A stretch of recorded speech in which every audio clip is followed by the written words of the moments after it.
লালমনিরহাট সদর উপজেলার মোগলহাট ইউনিয়নের ভারালদা এলাকায় একটি ভুট্টা ক্ষেত থেকে অজ্ঞাত এক নারীর মস্তকবিহীন মরদেহ উদ্ধার করেছে পুলিশ। আজ বুধবার দুপুরে মরদেহটি দেখতে পান ভুট্টা ক্ষেতের মালিক। পরে স্থানীয় ইউপি সদস্যের মাধ্যমে পুলিশকে খবর দেয়া হয়। পুলিশ খবর পেয়ে ঘটনাস্থলে গিয়ে মরদেহ উদ্ধার সহ পুরো ঘটনাটি তদন্ত করছেন। ধারণা করা হচ্ছে আজ বুধবার সকালে তাকে হত্যা করা হতে পারে।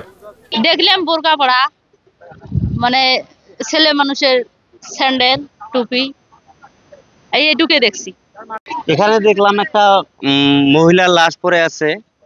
হ্যাঁ, লাশটা মাথা নাই। এখন এটা আমরা চিনতে পারতেছি না, সম্ভবত এই লাশটা এই এলাকার না। এটা খুনি যেই খুন করুক না কেন, এটা বাইরের খুনি। এই জায়গাটা নিরাপদ তারা মনে করছে বিধায় এখানে তারা রেখে গেছে। লালমনিরহাট সদর থানার ওসি মোহাম্মদ নুরনবী জানিয়েছেন, নিহতের বয়স আনুমানিক 25 থেকে 30 বছর। তার পরিচয় শনাক্তের চেষ্টা চলছে এবং বিচ্ছিন্ন মস্তকের বাকি অংশ উদ্ধারের অভিযান চলছে। পুলিশের পাশাপাশি সিআইডিও কাজ করছেন। লাশটা দেখেছি, মেয়েটার বয়স হবে 25 থেকে 30 বছর, বোরকা পরা।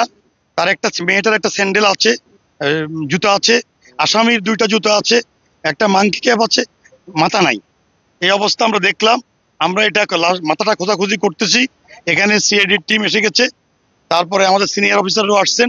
আমরা ইনশাল্লাহ চেষ্টা চলছে এবং এটা মনে হচ্ছে এখানে তাকে আজকে সকালে অথবা গতকাল রাতের শেষ দিকে হত্যা করেছে।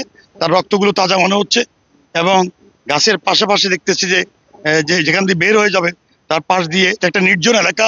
এর আশেপাশে কোনো বাড়িঘর নাই, প্রায় 1 কিলোর মধ্যে। এটা ভুট্টা ক্ষেতের ভিতরে ঘটনা। ভুট্টা গাছগুলো মাথার উপরে সবচেয়ে লম্বা। তাই এটা তদন্তাধীন চলছে। ইনশাল্লাহ আমরা চেষ্টা চালিয়ে যাচ্ছি।